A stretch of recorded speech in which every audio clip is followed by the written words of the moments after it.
रांची में सीएम आवास पर हुई सर्वदलीय बैठक। महागठबंधन के शीर्ष नेता रहे मौजूद। मधुपुर उपचुनाव पर हुई चर्चा।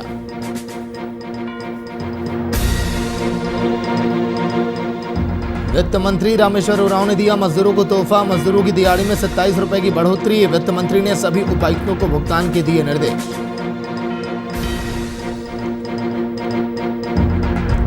पलामू में तालाब के सुंदरीकरण के नाम पर अतिक्रमण। पूर्व मंत्री के त्रिपाठी ने की प्रेस कॉन्फ्रेंस। बोले, बीजेपी पिछड़ी जाति के लोगों को दबाने का कर रही काम।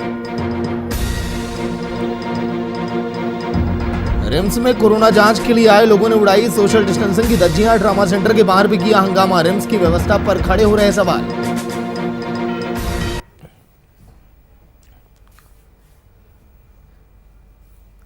नमस्कार, वीआईपी न्यूज आप देख रहे हैं। मैं आपके साथ सागर मिश्रा। मधुपुर के उपचुनाव पर माथापच्चे।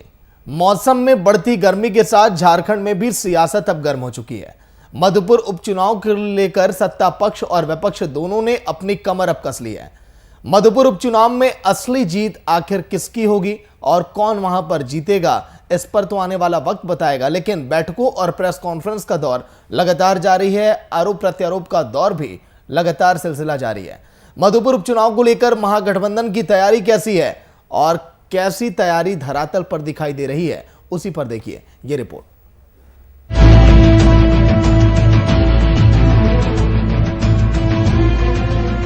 सूबे के मंत्री हाजी हुसैन अंसारी के निधन के बाद खाली पड़ा मधुपुर विधानसभा सीट। राज्य के पक्ष और विपक्ष का नया टारगेट है। इस सीट पर अपनी जीत सुनिश्चित करना दोनों ही पक्षों के लिए आवश्यक है। तभी तो दोनों ही पक्षों ने इसके लिए एड़ी से लेकर चोटी तक का दम लगा दिया। इसी कड़ी में मधुपुर उपचुनाव की रणनीति तय करने के लिए मुख्यमंत्री आवास पर महागठबंधन के नेताओं के साथ एक अहम बैठक बुलाई गई। इस बैठक में मुख्य रूप से चुनाव की तैयारियों को लेकर चर्चाएं की गई। दुमका बिरमो उपचुनाव में जीत के बाद जीत की हैट्रिक लगाने के लिए महागठबंधन पूरी तरह से तैयार दिख रही है। तो मधुपुर उपचुनाव जो हो रहा है उसी के संबंध में कांग्रेस जेएमएम लिफ्ट की पार्टियों के साथ बैठक हुई। मुख्यमंत्री जी की सदारत में हम लोग सभी लगेंगे मधुपुर उपचुनाव में। हम कांग्रेस के तरफ से जेएमएम के तो हैं ही, उनका तो उम्मीदवार ही हैं। लिफ्ट की पार्टियों ने भी कहा कि वो भी लोकली रह करके वहीं रह करके और चुनाव प्रचार करेंगे और सुनिश्चित करेंगे उम्मीदवार को विजयी बनाने के लिए। मधुपुर में जीत की हैट्रिक कैसे लगाई जाए, इसे लेकर महागठबंधन घटक में जो पार्टियां शामिल हैं उन पार्टियों की जवाबदेही तय कर दी गई है। आपको बता दें कि जेएमएम से विनोद पांडे और सुप्रियो भट्टाचार्य, कांग्रेस पार्टी से बन्ना गुप्ता और राजेश ठाकुर, आरजेडी से अभय सिंह और रंजन यादव, सीपीआई से महेंद्र पाठक और अजय सिंह, सीपीआईएम से गोपीनाथ और विप्लव को कोऑर्डिनेशन कमेटी का हेड बनाया गया। वहीं महागठबंधन के नेताओं का ये मानना है कि बीजेपी के पास अपना कोई प्रत्याशी नहीं है, इसलिए बोरो प्लेयर को पैराशूट के जरिए लाकर चुनावी मैदान में उतारा गया।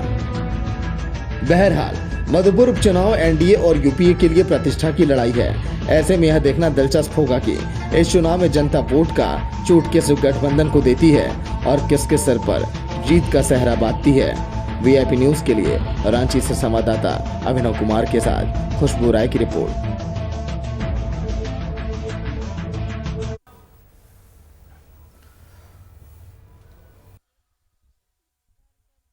तो मधुपुर उपचुनाव को लेकर राजनीतिक तपिश लगातार बढ़ने की वजह यह है क्योंकि दोनों पार्टियां लगी हैं इस जोर में कि कौन यहां पर विजयी झंडा लहराएगा। आज के दिन महागठबंधन के सभी दलों ने सहयोगियों की एक बैठक हुई सीएम आवास पर और उधर बीजेपी ने भी बूथ कार्यकर्ताओं के साथ बैठक की और जीत का अपना दावा पेश किया। सांसद सुनील सोरेन बीजेपी प्रत्याशी गंगा नारायण के पक्ष में बूथ कार्यकर्ताओं के साथ बैठक की है। तो आज के दिन लाइव में अभिनव कुमार मेरे साथ बैठे हुए जो पूरी अपनी राय रखेंगे, चर्चा करेंगे कि आखिर मधुपुर उपचुनाव इतना हाई प्रोफाइल क्यों। अभिनव, राजनीतिक तपिश लगातार बढ़ती चली जा रही है मधुपुर उपचुनाव को लेकर। एक तरफ बीजेपी बूथ कार्यकर्ताओं के साथ बैठक कर रही है तो एक तरफ सीएम सोरेन कोऑर्डिनेशन टीम की पूरी तरह से गठन किए कि आगे कैसे जीत दिलाया जाए अपने प्रत्याशी को। अभिनव। बिल्कुल सही कहा आपने सागर। आप देखेंगे कि जिस तरीके से अब मधुपुर चुनाव को लेकर जो है सरगर्मी बिल्कुल बढ़ी हुई है, और कह सकते हैं कि जिस तरीके से तापमान बढ़ते जा रहा है राज्य का, चूँकि गर्मी का समय है और तापमान बढ़ते ही राजनीतिक जो पारा है वो बिल्कुल बढ़ चला है। आप देखिए कि किस तरीके से जो है मधुपुर उपचुनाव को लेकर बिल्कुल तैयारियां जोरों पर है।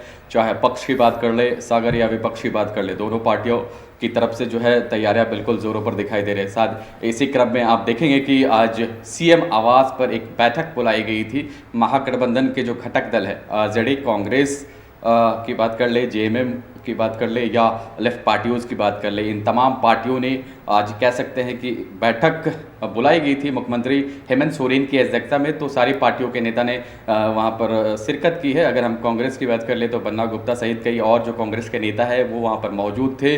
जेएमएम की तरफ से मुख्यमंत्री हेमंत सोरेन, विनोद पांडे सहित कई और जेएमएम के नेता मौजूद थे। वहीं आरजेडी की तरफ से जो मंत्री है सत्यानंद भोक्ता, वो वहाँ पर मौजूद थे। लेफ्ट की तरफ से अगर हम बात कर ले तो विप्लव कुमार और कई और जो लेफ्ट के नेता है वहाँ पर मौजूद थे। तो एक तरह से कह सकते हैं कि जो अब जो चुनाव का जो तारीख है वो नज़दीक आते जा रहा है और 17 अप्रैल को वहाँ पर मतदान होना है। ऐसे में देख सकते हैं कि बिल्कुल जो है महागठबंधन रणनीति बनाने में जुट गई है और इसी रणनीति के तहत आज एक बैठक बुलाई गई थी। मनोज पांडे, प्रवक्ता जेएमएम के फोन लाइन पर। मनोज जी, स्वागत है वीआईपी न्यूज में। मनोज जी सुन पा रहे हैं? हाँ बिल्कुल, स्वागत है सर वीआईपी न्यूज में। धन्यवाद धन्यवाद। मनोज जी, ये राजनीतिक तपश बढ़ने की मेन वजह क्या है? एक तरफ बीजेपी अपने बूथ कार्यकर्ताओं के साथ बैठक कर रही है और आप लोगों ने सर कोऑर्डिनेशन कमेटी का पूरा गठन किया, आपके प्रत्याशी ने आपको धन्यवाद किया। मनोज जी, कैसी ये तैयारियां, बताइए। देखिए, चुनाव है, लोकतंत्र में चुनाव एक पर्व के समान होता है और चूंकि महागठबंधन की सरकार है और महागठबंधन के बैनर तले वहाँ हमारा प्रत्याशी चुनाव मैदान में है। महागठबंधन के आज बैठक की, कोऑर्डिनेशन कमेटी भी बनाई गई।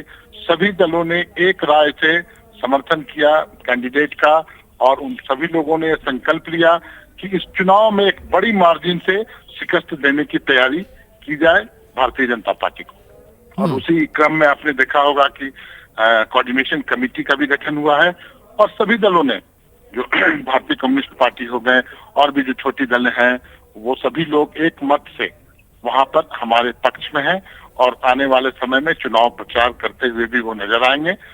मुझे लगता है इससे बहुत अंतर पड़ेगा, जीत का मार्जिन बढ़ेगा और एक बहुत कंफर्टेबल विन की ओर हम लोग आगे बढ़ रहे हैं। लेकिन मनोज जी, बीजेपी जब लोगों के बीच पहुंच रही है, ये कह रही है कि वर्तमान सरकार धोखेबाज सरकार है, जो भी वादे किए गए पूरे नहीं किए गए, तो ऐसे में लोगों के बीच जो है इम्पैक्ट डालने की कोशिश कर रही है बीजेपी। आपको नहीं लगता कि वोट उनके खाते में जा सकता है? कि उस तरह की भाषा का प्रयोग अगर वो जनता के बीच जाकर करेंगे तो मुझे लगता है कि जनता फिर और बढ़ चढ़कर और उत्साह के साथ हमारे पक्ष में आएगी, क्योंकि ये सरकार एक प्रतिबद्ध सरकार है और उसने दिखलाया कि जो हम चुनावी घोषणा करते हैं, जो हम वादे करते हैं, उसे धरातल पर उतारते हैं। माननीय हेमंत सोरेन जी का संपूर्ण झारखंड वासी धन्यवाद दे रहे हैं। चाहे वो किसानों के ऋण माफी की बात हो, सरना धर्म कोड की बात हो, मनरेगा के मजदूरों की मजदूरी बढ़ाने की बात हो, एक एक कर खिलाड़ियों को नौकरी देने की बात हो, पर्यटन क्षेत्रों में जो एक रोड मैप तैयार किया गया है वो हो, बेरोजगारी भत्ता देने की शुरुआत की जा रही है। तो हम हाथी उड़ाने वाले लोग नहीं हैं, हम धरातल पर जो बातें, जो वादे करके आए हैं, उन वादों को हम पूरा कर रहे हैं और उसी की बदौलत हम दो उपचुनाव जीत चुके हैं। बेरमो में भी इन लोगों ने इसी तरह की बात कही थी जनता के बीच, जनता ने इन्हें नकारा।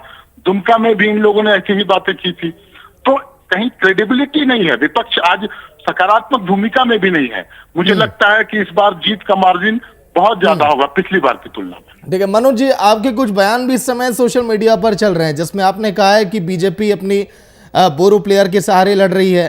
आपने ये भी कहा कि चुनाव के परिणाम दुमका और बेरमो की तरह पहले से ही तय हैं। सर, ये बातें आपने कही है, लेकिन अभिनव भी लाइव में बैठे हैं। अभिनव, जो मनोज पांडे जी कह रहे हैं कि दुमका बेरमो की तरह पहले से चुनाव के परिणाम तय हैं, बीजेपी के पास कोई उम्मीदवार नहीं है, उम्मीदवार की कमी है, इसीलिए बोरो प्लेयर के सहारे लड़ रही है, आपको क्या लगता है अभिनव?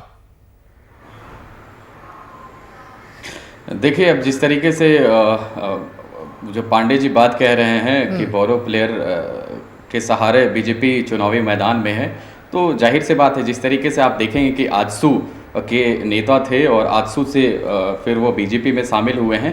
तो कहीं ना कहीं बीजेपी ने भी कार्ड खेला है और बीजेपी ने अपनी रणनीति के तहत उनको जो है बीजेपी में शामिल करवाया है और गंगा नारायण सिंह बीजेपी के प्रत्याशी होंगे वहां से। अब देखना ये होगा कि किस तरीके से सारी चीज़ों को वहां पर टैकल किया जाता है। लेकिन पांडे जी जो बात कह रहे हैं गौरव प्लेयर की, ये एक पॉइंट ऑफ व्यू से अगर सागर बात करें तो शायद वो सही बोल रहे हैं कि जिस तरीके से जो इससे पहले राज परिवार की नाम सामने आ रहा था और इससे पहले अगर 2005 की बात कर ले या 2014 की बात कर ले तो वहां से प्रत्याशी थे, वहां से जीत भी दायर की थी। और अगर वो प्रत्याशी को हटाकर गंगा नारायण को जो आजसू पार्टी में थे उनको अगर बीजेपी शामिल करके वहां से चुनाव लड़ा रही है तो कहीं ना कहीं एक सवालिया निशान वहां पर खड़े हो रहे हैं। हालांकि अगर हम पांडे जी से एक सवाल करना चाहेंगे, जिस तरीके से अगर हम मधुपुर चुनाव की बात करें तो हिंदू वोटरों को वो कैसे लुभाएंगे? जिस तरीके से अभी जानकारी वहां पर मिल रही है कि हिंदू जो वोटर है वहां पर वो कहीं ना कहीं खिलाफ है और अब ये बातें सामने निकल के आ रही है कि हिंदू वोटर को कैसे वहां पर जेएमएम रिझाएगी। जी, धरती पर हिंदू मुसलमान का कार्ड नहीं चलेगा भारतीय जनता पार्टी का। इन लोगों ने भरसक प्रयास किया था आम चुनाव में, इनके बड़े बड़े नेता आए थे, माननीय प्रधानमंत्री भी आए थे, प्रखंड स्तर पर रैलियां की थी, बरहेट जैसे जगह पर इनकी रैली हुई थी। लेकिन यहाँ की जनता दिग्भ्रमित होने वाली नहीं है। यहाँ गंगा जमनी तहजीब के तहत लोगों ने झारखंड मुक्ति मोर्चा का साथ दिया और हम हिंदू मुसलमान नहीं करते, हम धार्मिक उन्माद नहीं फैलाते, हम संपूर्ण झारखंड वासियों को उनके हक और अधिकार दिलाने की बात करते हैं। जो हाथी उड़ाने वाले लोग थे, जो घोटाले और घपले करने वाले लोग थे, जो टॉफी और टी शर्ट बांटने में करोड़ों रुपया फूंक दिया करते थे, जो उद्योगपतियों को बुलाकर 1 रुपया में जमीन दे दिया करते थे, झारखंडियों की जमीन छीनने की भरसक प्रयास किया गया। तो आज वैसी सरकार को नकार कर हमारी सरकार बनी है। आज यहाँ वहां तो जो भाजपा के कार्यकर्ता है उन लोग वो बहुत बड़ी संख्या में हम लोगों से संपर्क कर रहे हैं। वो लोग, उनका बोलना है कि जब ये पार्टी हमारे अपने कार्यकर्ताओं की नहीं है तो यहाँ की जनता की क्या होगी। ये बोरो प्लेयर लाया, आजसू के उम्मीदवार को अपने पक्ष में लाया, आजसू को भी विश्वास में नहीं लिया। ये गोवा से बड़े व्यवसायी हैं, गोवा के पैसा कमा कर आए हैं और ये भी आरोप भाजपा कार्यकर्ताओं ने लगाया है, पैसे के बल पर टिकट ले लिया उन्होंने। तो पैसे के बल पर टिकट लिया जा सकता है लेकिन पैसे के बल पर वहां के मतदाताओं को नहीं खरीदा जा सकता। नहीं, लेकिन मनोज जी ये कॉन्फिडेंस कहें या फिर ये आपका ओवर कॉन्फिडेंस, क्या आप ये मानते हैं कि बीजेपी से टक्कर होगी आपकी, चुनाव के परिणाम जो है वो नजदीक आकर भी आपके पक्ष में आ सकते हैं? नहीं, देखिए जो रुझान है, जो वहां के लोगों की जो एक मंशा दिख रही है, जो उत्साह दिख रहा है युवाओं में खास करके हेमंत सोरेन जी के प्रति, क्योंकि हेमंत सोरेन जी आज राज्य के ही नहीं देश में ही नहीं विदेशों में भी लोकप्रिय हुए अपने सिर्फ प्रतिबद्धता के बदौलत, कमिटमेंट के बदौलत। जो कोरोना संक्रमण काल में उन्होंने करके दिखलाया उसकी गूंज विदेशों में भी सुनाई पड़ी। तो इन सब चीजों को देखकर युवाओं में, वहां के लोगों में जो उत्साह है और जो भारतीय जनता पार्टी के कार्यकर्ता अपने आप को उपेक्षित महसूस कर रहे हैं, तो जो आहट सुनाई पड़ रही है वो आहट यही कहती है कि इस बार 50,000 से ऊपर मतों से हम चुनाव जीतेंगे। मनोज जी एक अहम सवाल है, देखिए राज्य सरकार कोशिश कर रही है कि कैसे कोरोना पर काबू पाया जाए, तमाम गाइडलाइनें तो जारी की गई, लेकिन सर मधुपुर उपचुनाव की सरगर्मियां तो जोरों पर हैं, तो क्या कोरोना के नियमों को भी आप लोग मद्देनजर काम कर रहे हैं या फिर उसको दरकिनार कर रहे हैं?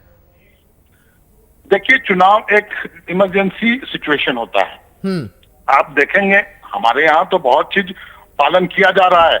हम तो रामनवमी के जुलूस पर भी पाबंदी लगा रहे हैं, सरहुल के जुलूस पर भी लगा रहे हैं, लेकिन इनके नेतागण, इनके सांसद मंचों से बोलते हैं कि कौन माई का लाल रोकेगा, हम जुलूस निकालेंगे। तो इस तरह का चरित्र इनके बड़े नेताओं की है। हम लोग अपील करते हैं सभी से कि जो भी चुनाव में भी कार्यक्रम हो तो उसमें सोशल डिस्टेंसिंग मेंटेन किया जाए। यहाँ तो बंगाल में हम देख रहे हैं, हम केरला में देख रहे हैं, भारतीय जनता पार्टी के बड़े बड़े नेता जा रहे हैं, क्या पालन किया जा रहा है। चलिए, तो प्रधानमंत्री की सभाओं में आप देखिए, तो ये लेकिन हम माननीय हेमंत सोरेन जी ने स्पष्ट निर्देश दिया है प्रशासन को भी और अपने कार्यकर्ताओं को भी कि संयमित रहकर कोरोना से बचते हुए और जो भी चुनावी कार्यक्रम हो, बिल्कुल सर, जनता की भी परवाह करिए और कोरोना के नियमों के मद्देनजर ही प्रचार हो तो बेहतर है। शुक्रिया पूरी बातचीत के लिए आज के दिन वीआईपी न्यूज में। अभिनव, मौजूदा समीकरण क्या कहता है और जिस तरह से आपने जिक्र किया मुस्लिम वोटर, हिंदू वोटर, क्या वोटों का बंटवारा भी हो सकता है यहां पर उम्मीदवारों को देखकर? देखिए अगर वोटरों की बात करें तो वहाँ पर मुस्लिम आबादी है, आदिवासी आबादी भी है, और वहाँ पर अगर हम बात करें तो कई और ऐसी जो है जनजातियां वहाँ पर रहती है। तो अगर हम वोटरों की बात करें तो वोटरों को रिझाने की कोशिश हो रही है। जिस तरीके से मैं आपको बताना चाहूँगा कि हफीजुल अंसारी, उनको वो आश्वस्त है मुस्लिम वोटरों को लेकर। जो जानकारी मिल रही है कि मुस्लिम का जो वोट है उनको तो मिलने ही वाला है। शायद यही वजह है कि आप देखेंगे कि जब भी वो प्रचार प्रसार के लिए क्षेत्र में निकल रहे हैं तो आदिवासियों को और हिंदुओं को वहाँ पर वोट बैंक की तरह किस तरीके से वहाँ पर पॉजिटिव उनको लिया जाए, शायद यही वजह है कि वो मंदिर भी जा रहे हैं। इससे पहले जो जानकारी मिल रही थी कि होलिका दहन के कार्यक्रम में भी वहाँ पर वो शामिल हुए थे। तो कह सकते हैं कि जिस तरीके से हफीजुल अंसारी पूरे क्षेत्र का वहाँ पर दौरा कर रहे हैं और कह सकते हैं कि हिंदू किस तरीके से वहाँ पर उनके लिए पार्टी के लिए आकर्षित हो और हिंदू वोट कैसे वहाँ पर वोट बैंक बढ़े, शायद यही कवायद हफीजुल अंसारी के वहाँ पर चल रही है। चूंकि उनको पता है कि मुस्लिम वोटर तो वहाँ पर वोट दे देंगे, लेकिन अगर हम और अगर आदिवासी की बात कर ले या हिंदू की बात कर ले तो शायद वही वोट बैंक को लेकर वो लगातार वहाँ पर दौरा कर रहे हैं और उनका समर्थन में मिल रहा है। देखिए, अगर उस सीट की बात करें सागर, तो हफीजुल अंसारी के निधन के बाद ये सीट खाली हुई थी। अगर हफीजुल अंसारी की बात करें तो हफीजुल अंसारी का वहाँ पकड़ था और वो मंत्री भी रह चुके हैं, तो कहीं ना कहीं वहां के जो वोटरों में उनका पकड़ था। शायद यही वजह है कि एक प्लस पॉइंट उनको वहां पर मिलेगा। और जिस तरीके से बिना विधायकी के उनको मंत्री बनाया गया था, तो एक पॉइंट कह सकते हैं कि एक कार्ड खेला गया था और एक सिंपैथी गेन करने की वहां पर कोशिश की गई थी कि हमारे सरकार के मंत्री है, इनको आप वोट दीजिए। तो एक तरह से कह सकते हैं कि जेएमएम ने तो पहले ही पत्ता खोल दिया था। लेकिन अगर बीजेपी की बात करें तो बीजेपी भी वहां पर चुनावी तैयारियों को लेकर कह सकते हैं कि आगाज कर दिया है। इससे पहले आप देखेंगे चाहे वो बाबूलाल मरांडी हो, दीपक प्रकाश हो, कई नेता वहां पर दौरा कर चुके। और जो जानकारी मिल रही है सागर की, बाबूलाल मरांडी को वहां पर जिम्मेदारी दी गई, चूंकि आदिवासी चेहरा है और आदिवासी चेहरा के नाते उनको कई एरिया बांटा गया है जहां पर उनको भ्रमण करना है और आदिवासी वोटरों को कैसे लुभाया जाए वहां पर कवायद चल रही है। एक बात और मैं बता दूं कि लुइस मरांडी है, पहले मंत्री भी रह चुकी थी तत्कालीन सरकार में, तो उस समय की बात करें तो काफी अच्छा उनका भी कह सकते हैं कि पकड़ है। तो शायद यही वजह है कि उनको भी आदिवासी वोटरों को कैसे वहां पर लुभाया जाए, तो उनको भी एक जिम्मेदारी वहां पर दी गई है कि कैसे आप आदिवासी वोटरों को लुभाएंगे। तो कह सकते हैं कि बीजेपी भी वहां पर बिल्कुल तैयार दिख रही है। जो अभी हमें जानकारी मिल रही है कि बाबूलाल मरांडी हो या लुइस मरांडी हो, सबको जिम्मेदारी दी गई है कि आप क्षेत्र का भ्रमण करें, वोटरों को बताएं कि किस तरीके से पार्टी यहां पर बेहतर कर सकती है। तो इसको लेकर कवायद वहां पर चल रही है।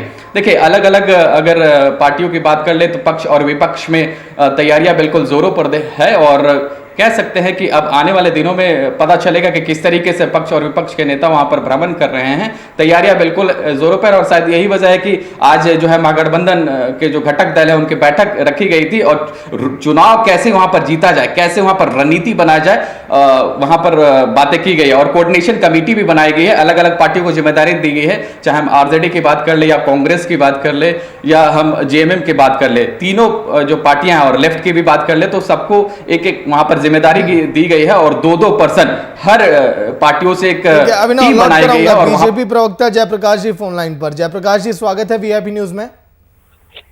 जी सर। जयप्रकाश जी, आज के दिन बूथ कार्यकर्ताओं के साथ बैठक की आपके पार्टी के तमाम नेताओं ने, उधर सीएम सोरेन ने भी आज के दिन सर्वदलीय बैठक बुलाई है। एकदम हाई प्रोफाइल चुनाव इस वक्त मधुपुर का बन चुका है। तैयारियां जो जेएमएम की हैं वो ये कह रही है कि हम अपने वोटरों को अपने पाले में कर चुके हैं और हमारी जीत दुमका और बेरमो की तरह पक्की है। जी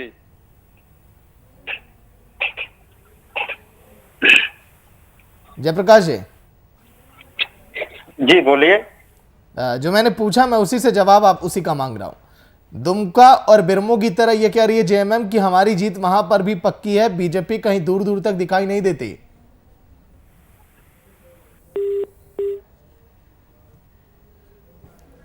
चलिए, शुक्रिया जुड़ने के लिए।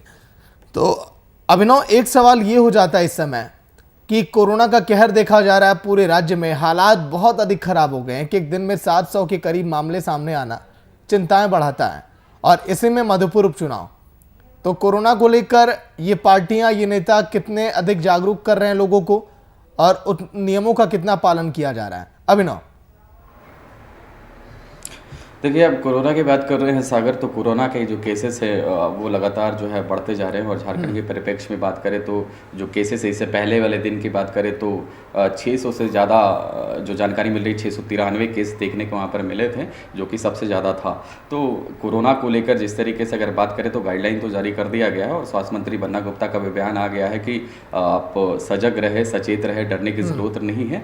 तो देखिए, अगर हम चुनाव के परिप्रेक्ष्य में बात कर रहे थे, तो चुनाव के परिप्रेक्ष्य में किस तरीके से सारी चीज़ें वहाँ पर देखने को मिलती है और किस तरीके से कोरोना गाइडलाइन का वहाँ पालन किया जाता है, वो अब तो देखने वाली बात होगी। लेकिन आप देखेंगे कि इससे पहले हमने एक खबर चलाई थी, ये बड़कागांव के विधायक हैं अंबा प्रताप, किस तरीके से कोरोना जो गाइडलाइंस है उसका धज्जिया वहाँ पर उड़ा रही थी।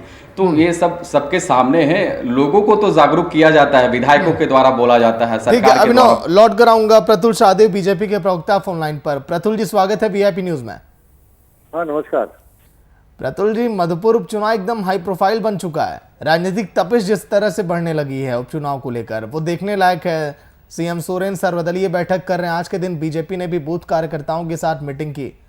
सर, ये बैठकें इस चुनाव को लेकर, लेकिन फिर भी बीजेपी अभी नजर नहीं आ रही है दूर दूर तक, ये कहना है जेएमएम का। दुमका बेरमो की तरह यहाँ भी जीत पक्की है। देखिए, जेएमएम कितने तरीके से डरी हुई है बीजेपी से, आप इसका अंदाजा लगा सकते हैं कि बिना विधायक बने इन्होंने हफीजुल साहब को मंत्री बना दिया। दूसरी बात, जेएमएम के लिए तो बार बार ये कहते हैं कि हमारा ट्रेडिशनल सीट है, कंफर्टेबल सीट है। पिछली बार हम 22,000 के मार्जिन से जीते थे, लेकिन जितनी बदहवासी जेएमएम और विपक्ष के सत्ताधारी दल के कैंप में दिख रही है, ये पहले कभी नहीं दिखी। और जिस तरीके से इन्हें अपने कैंडिडेट से ज्यादा भाजपा ने किसे टिकट दे दिया, भाजपा के साथ आज तो है कि नहीं, इन चीजों से मतलब है। तो आप साफ सोच सकते हैं कि अभी एक लंबा सफर तय कर लिया उस घटना से, जब माननीय मुख्यमंत्री जी ने कहा था कि यहाँ तो उम्मीदवार ही नहीं देना चाहिए। ऐसी स्थिति बीजेपी की है। देखिए, हमारा उम्मीदवार जो है वो जनता से जुड़ा हुआ है, उनके दुख सुख से जुड़ा हुआ है, और जो भाजपा का अपना पारंपरिक वोट बैंक है, और जो उम्मीदवार का भी व्यक्तिगत वोट बैंक है, ये एक बहुत ही शानदार कॉम्बिनेशन है मधुपुर में। क्योंकि ये सीट जेएमएम बार बार कहती थी कि हमारी कंफर्टेबल सीट है, मंत्री हैं। और क्या कहा था हफीजुल साहब ने, बहुत ही फेमस बयान था उनका कि जनता के पास अगर बोलेरो और मोटरसाइकिल चुनने का ऑप्शन होगा तो वो बोलेरो चुनेगी। तो आप सोच सकते हैं कि जनता की बौद्धिक क्षमता पर ये कैसा प्रश्न है कि जो उम्मीदवार को चुनने का एमएलए का इलेक्शन हो, उसकी वो तुलना बोलेरो और मोटरसाइकिल से कर रहे हैं। लेकिन ये सारी बयानबाजी जेएमएम के नेता भूल गए हैं, और अब उन्हें पता है कि इस चुनाव के साथ उनकी सरकार का अंत होने वाला है, इसलिए सारे लोग लगातार कैंप कर रहे हैं। जी नहीं, लेकिन गंगा नारायण जो कुछ दिन पहले ही बीजेपी में शामिल हुए हैं, आपको क्या लग रहा है कि ग्राउंड पर वो सर कमाल दिखा पाएंगे प्रतुल जी? क्योंकि लगभग मुस्लिम वोटरों को जेएमएम अपने पक्ष में करने की पूरी कोशिश कर रही है। प्रतुल जी, देखिए, हमारे लिए एनआरसी भी एक बड़ा मुद्दा है, और ये हम वहाँ के जो अल्पसंख्यक वोटर हैं उनको समझा रहे हैं कि जो घुसपैठिए हैं, जो अल्पसंख्यक घुसपैठिए हैं, वो माइनॉरिटी वेलफेयर स्कीम्स के जो पैसे आते हैं उनको वो हड़प जाते हैं। तो माइनॉरिटीज को ज्यादा नुकसान होता है इन घुसपैठियों से। तो इसलिए जेएमएम का ये कहना कि माइनॉरिटी वोटर पर उनका एकाधिकार है, ये चुनाव बताएगा। वैसे दूसरी बात आपने जो कही कि गंगा नारायण जी बिल्कुल हाल में बीजेपी आए, तो ये बात सही है। लेकिन हम जब भी कैंडिडेट का चयन करते हैं तो पूरे सामाजिक तानाबुना को देखकर, सीट जीतने की परसेंटेज को देखकर, और क्या कार्यकर्ताओं का फीडबैक है, कैसी ग्राउंड रियलिटी, इन सारी चीजों को देखकर करते हैं। और गंगा नारायण जी के रूप में हमें एक विनिंग कॉम्बिनेशन वहां दिख रहा है। जी ठीक है। अभिनव भी लाइन पर है। अभिनव, मौजूदा समय में देखिए, एक तरफ गंगा नारायण है, एक तरफ वो कैंडिडेट हैं जेएमएम के जिन्होंने लगभग मुस्लिम वोटरों को अपने पाले में कर लिया। आपने जिक्र भी किया कि जब होलिका दहन चल रही थी तो वहां पर भी उस कार्यक्रम में वो शामिल हुए। तो सारे वोटरों को कैसे अपनी तरफ खींच लिया जाए, ये जेएमएम बखूबी जान रही है। तो मौजूदा समय में समीकरण क्या बीजेपी के पक्ष में या जेएमएम के पक्ष में? प्रतुल जी लाइन पर है। देखिए, किसके पक्ष में है वो तो जब चुनाव संपन्न होगा और जब रिजल्ट आएगा उस समय पता चलेगा। लेकिन प्रतुल जी से मेरा ये सवाल रहेगा, जिस तरीके से जेएमएम कर रही है कि दुमका और बेरमो में जो ये बीजेपी वाले हारे थे, अब वहां पर हैट्रिक लगने वाला है। तो क्या लगता है प्रतुल जी, हैट्रिक लगेगा कि आप लोग इस हैट्रिक को तोड़ने वाले हैं? अभिनव जी, 2019 में इन्होंने बेरमो सीट को 25,000 के मार्जिन से जीता था, जो 2020 के उपचुनाव में घटकर आधा होते हुए, हाफ होते हुए 13,000 हो गया था। और 2019 में ही इन्होंने दुमका सीट को 13,000 से ज्यादा वोटों से जीता था, जो 2020 के उपचुनाव में फिर से हाफ होते हुए 6,800 हो गया था। तो ये उपचुनावों में 2020 के हाफ हो चुके हैं और मधुपुर में ये साफ होने जा रहे हैं। और अब उपचुनावों की बात करें तो उस समय तो सरकार का हनीमून पीरियड था, सरकार बने 6-7 महीने हुए थे, फिर भी इनका विक्ट्री मार्जिन आधा हो गया था।